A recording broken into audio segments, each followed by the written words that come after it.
नमस्कार। आज के एपिसोड में हम बैंकिंग लॉ के अधीन विलफुल डिफॉल्ट के बारे में थोड़ा सा जानेंगे।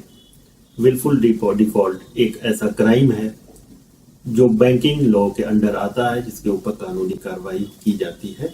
और विलफुल डिफॉल्ट हमारे बैंकों की एनपीए बढ़ाने का सबसे बड़ा कारक है। ये एक तरह का बैंकिंग फ्रॉड है।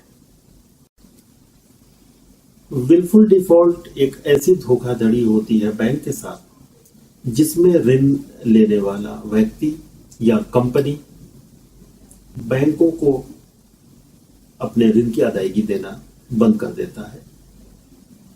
ये इस वजह से नहीं कि ताकि उसकी आर्थिक स्थिति खराब हो गई है। ये एक किस्म की धोखाधड़ी है।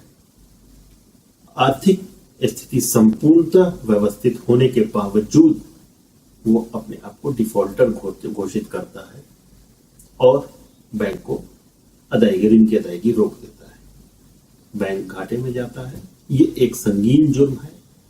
जुलाई 1 सन 2015 को रिजर्व बैंक ऑफ इंडिया ने एक मास्टर सर्कुलर जारी किया, जिसमें उसने पॉइंटर्स बताए हैं जिसके द्वारा बैंक अपने विलफुल डिफॉल्टर्स को जानता है और उनकी पहचान करता है। विलफुल डिफॉल्ट का सबसे पहला पॉइंट होता है कि कोई व्यक्ति या कंपनी अपनी वित्तीय क्षमता होते हुए भी बैंक का ऋण अदा नहीं कर रहा है। विलफुल डिफॉल्ट सिर्फ अदायगी से ही नहीं होता है।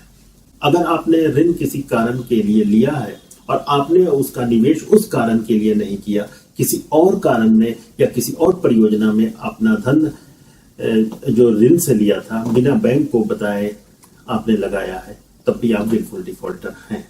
तीसरा सबसे इंपॉर्टेंट पॉइंट है, अगर आपने ऋण की राशि ली है या आपकी कंपनी ने, ग्रुप कंपनी ने अगर ऋण की राशि बैंकों से ली है, उसको अनअधिकृत तरीके से अपनी ग्रुप कंपनी की दूसरी सहयोगी कंपनियों को फंड ट्रांसफर करना या किसी सब्सिडरी यूनिट में फंड ट्रांसफर करना। अगर आपने किसी एक परियोजना के लिए ऋण लिया और आपने उस परियोजना में न लगा के किसी दूसरी परियोजना में पैसा इन्वेस्ट किया, अनाधिकृत तरीके से बिना बैंक को बताए ऋण की ली हुई अमाउंट किसी शेयर बाजार में या इक्विटीज में आपने लगाया, वो भी विलफुल डिफॉल्ट है।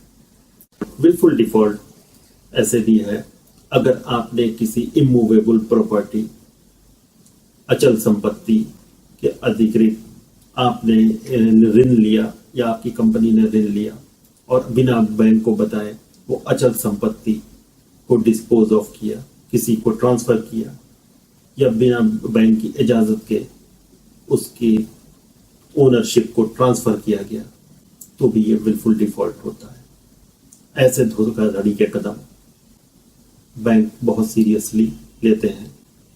विलफुल डिफॉल्टर्स के ऊपर काफी कार्रवाइयां होती हैं। दो तरह की कार्रवाइयां होती हैं।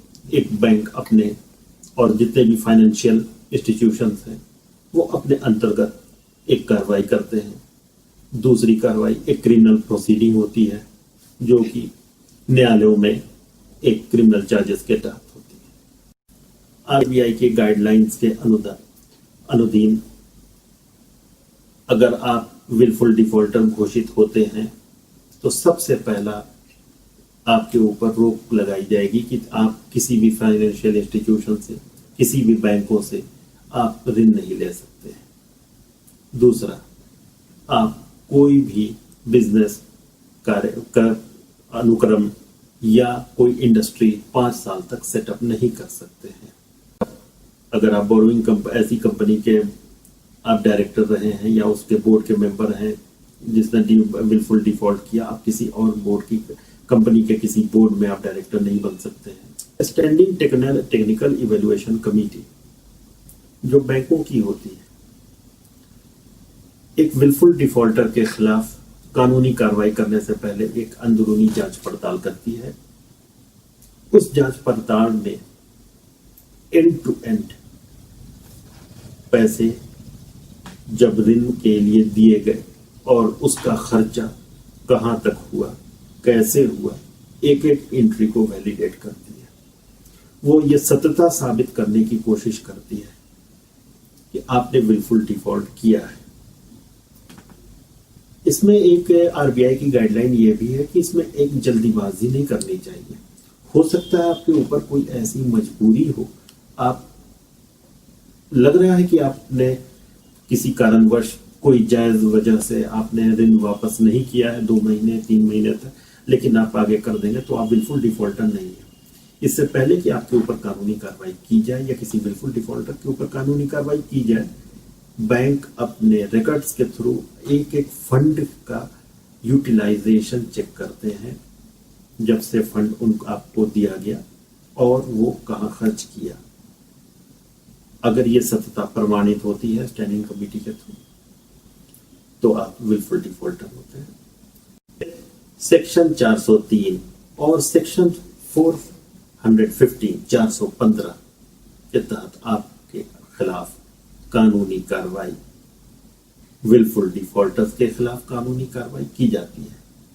ये एक धोखाधड़ी में आता है।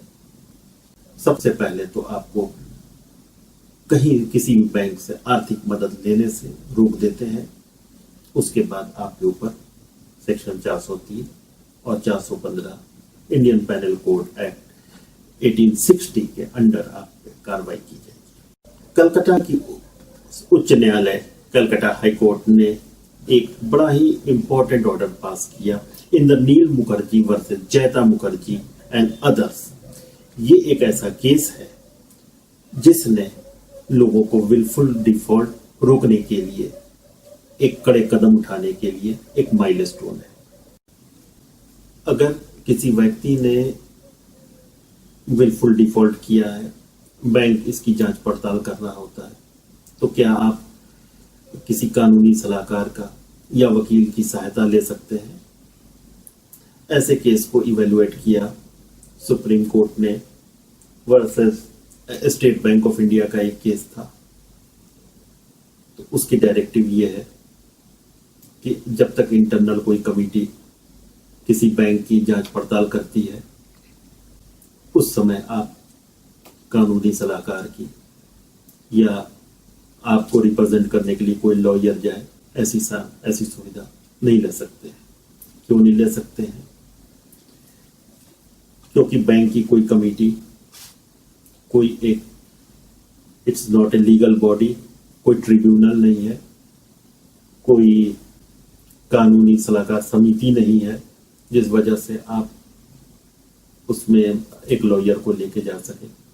वहां आपको खुद ही रिप्रेजेंट करना पड़ेगा। वहां पे आपको खुद ही अपने आप को साबित करना पड़ेगा कि आपने विलफुल डिफॉल्ट नहीं किया है, या किया है तो कैसे किया है।